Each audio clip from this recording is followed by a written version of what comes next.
Hey everyone, and welcome back. Today we're diving deep into one of the most pivotal moments in ancient Chinese history. Ooh, yeah. The Qin Dynasty's northern campaign. I'm excited. So much to unpack here.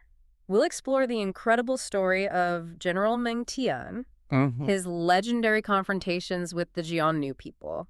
And trust me when I say we'll uncover some surprising twists and turns. Always twists and turns with the Qin Dynasty. Absolutely. So are you ready to jump in and explore this fascinating campaign? Let's do it. Okay, perfect. So let's set the scene. It's 214 BC Qin Shi Huang. The first emperor. Exactly. The first emperor had just unified China. Yeah, after centuries of warring states. Right, bringing an end to all that chaos. But a new threat was brewing on the horizon this time, coming from the north, the Xiongnu. So tell us a bit about them. Who were these Xiongnu? Well, the Xiongnu were a nomadic people. Okay. Known for their incredible equestrian skills and their fierce warrior culture. They lived north of the Yellow River, and they clashed with the Chinese dynasties for centuries. Interesting. So they weren't just some random barbarian horde. They had a long history of conflict with the Chinese. Right, and what's really interesting is that Sima Qian... From the records of the Grand Historian. Exactly, in the records of the Grand Historian, Sima Qian traces their lineage back to Yu the Great. Wait a minute. Yu the Great? Isn't he like a legendary figure in Chinese history? He is. He's a mythical sage king, a cultural hero for the Chinese. So the Xiongnu, who are seen as this like external threat, are being linked to one of the most important figures in Chinese history. That's pretty wild. It is. It suggests a much deeper connection between the Xiongnu and the Chinese. It's almost like a family feud on a grand scale. Okay, so there's a lot more to this dynamic than meets the eye, and this brings us to Meng Tian. The man, the myth, the legend. That's right. The general who led the Qin forces against the Xiongnu. What made him such a standout figure in this whole campaign? Meng Tian was a brilliant military strategist and a truly remarkable general. He achieved some incredible victories against the Xiongnu, pushing them back, reclaiming the Hitao region, and establishing 44 counties along the Yellow River as strategic outposts. Hold on, 44 counties. That's a massive undertaking. Just the logistics of setting all of that up, getting people to live there.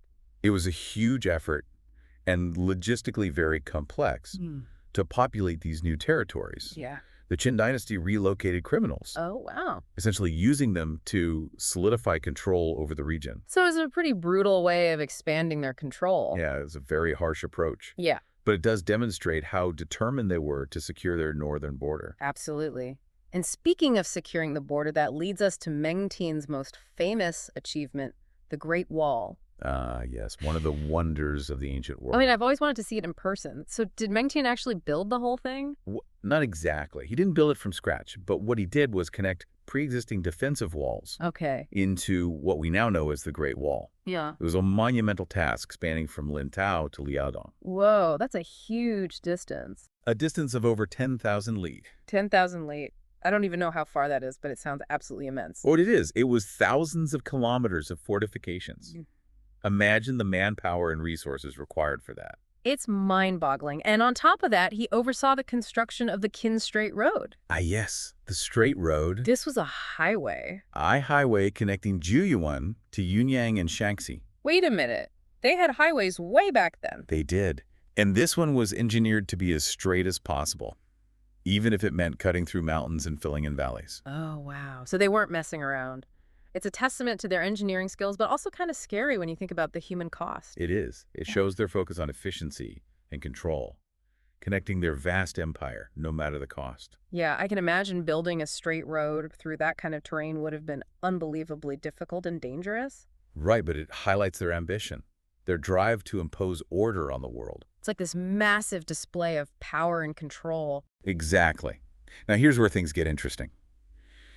You see, some sources link this entire northern campaign to a prophecy about the Hu people overthrowing the Qin Dynasty. Okay, that's interesting.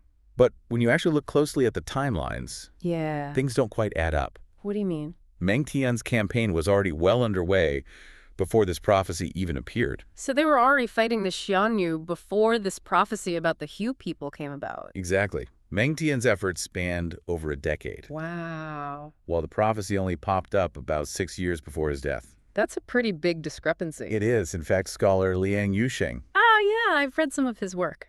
In his Records of the Grand Historian Doubts, he actually points this out. Makes sense. He questions the validity of connecting the two. So if the prophecy wasn't the real reason behind this massive campaign, what would make them embark on such a monumental undertaking? Well, that's the million-dollar question, isn't it? Yeah. Let's explore some other possible explanations. I'm all ears. If you look at the records of the Grand Historian, Tuman, Yeah.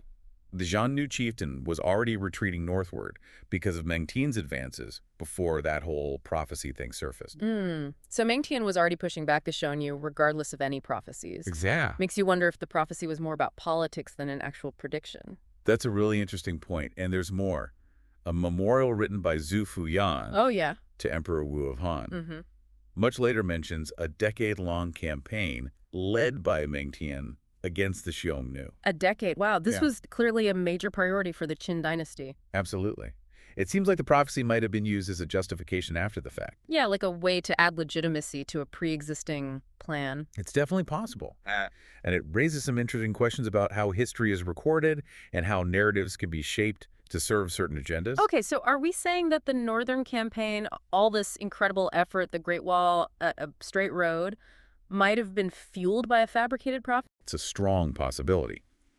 While we can't say for sure, the evidence suggests that the prophecy might have been used to justify pre-existing plans. And it makes sense when you think about it. The Qin Dynasty was built on military power and expansion. Precisely. They were constantly conquering new territory. Right, so securing their northern border was probably always high on their agenda, prophecy or no prophecy. Exactly. But by adding the prophecy to the mix, they could have rallied public support. Oh, yes. See? Created a sense of urgency and justified the immense cost of the campaign. It's like using fear and propaganda to consolidate power, a tactic that's certainly not unique to ancient China. Absolutely. We see it throughout history. Even today. Right? It really highlights the importance of being critical of the information we consume. Yeah. Of questioning the motives behind the narratives presented to us. It's like that saying, history is written by the victors. But by digging deeper, examining different sources. Multiple perspectives. Yeah, we can gain a much more nuanced understanding of the past. Absolutely. Yeah. So what stands out to you about this Northern campaign now that we've explored these different angles? Well, for me, it's clear that Meng Tian's achievements were nothing short of extraordinary. But the motivations behind the campaign seem a lot more complex than traditional accounts might suggest. This prophecy, whether genuine or fabricated, played a huge role in shaping the narrative. Absolutely. It's a fantastic example of how history isn't just about facts and dates. It's about interpretation, understanding the forces and motivations at play. Right. And it reminds us that we should always be questioning, always digging deeper. Couldn't agree more. What's especially relevant for us today is how easily narratives can be manipulated. Oh, yeah. Especially in our age of information overload. So true. We're constantly bombarded with information from all sides. Exactly. And it's so easy to just accept what we see or hear without questioning where it came from or who's behind it. It's like we're all living in echo chambers, surrounded by information that just confirms what we already believe. Precisely. Yeah. That's why critical thinking is so crucial. Learning to evaluate sources, recognize biases, be open to different perspectives. This whole deep dive has really opened my eyes to how even these seemingly straightforward historical events can be full of complexities and hidden agendas. That's the beauty of history. Yeah. It's full of surprises, and it challenges us to constantly re-examine our assumptions and seek a deeper understanding of the past. And we've covered so much ground in this deep dive. We have. From the Xiongnu threat to Meng Tian's accomplishments. The Great Wall, the Straight Road. And those fascinating contradictions surrounding the prophecy. It's been an incredible journey. It has. But remember, we've only scratched the surface. Oh, for sure. There's always more to learn, more to uncover. That's what keeps history so captivating. Absolutely. So as we wrap up this part of our deep dive, what are some things our listeners should be thinking about as they continue to explore this period in Chinese history?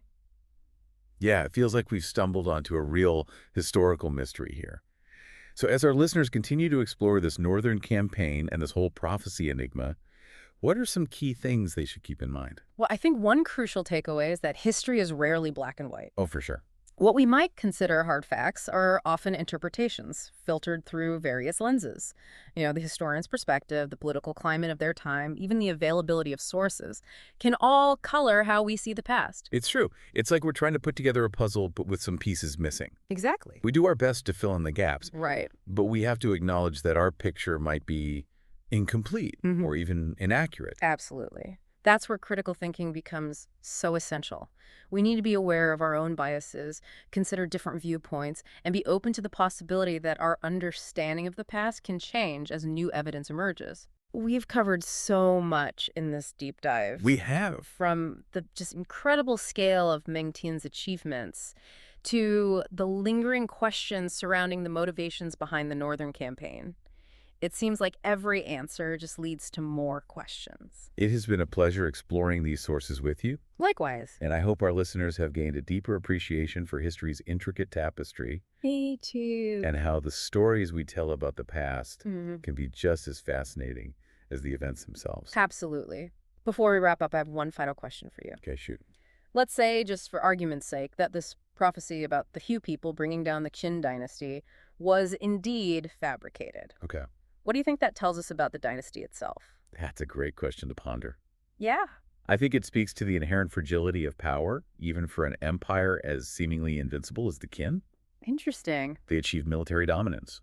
Unified China brought an end to centuries of warfare. Right. But they were still susceptible to internal tensions and the manipulation of narratives. It's a good reminder that even the most powerful empires are built on foundations that can be surprisingly shaky. Absolutely. It's a powerful reminder that we should always be questioning the narratives presented to us and seeking out diverse perspectives, even or perhaps especially when it comes to seemingly established historical events. Absolutely. Critical thinking and a healthy dose of skepticism are essential tools for navigating not just the past, but also the present. Couldn't agree more. Well, on that note, we'll bring this deep dive into the Qin Dynasty's northern campaign to a close. It's been a fascinating journey. It has. We've certainly given you plenty to think about. Yeah. And as you continue your own explorations, remember to keep questioning, keep exploring, and never stop digging deeper into the mysteries of history.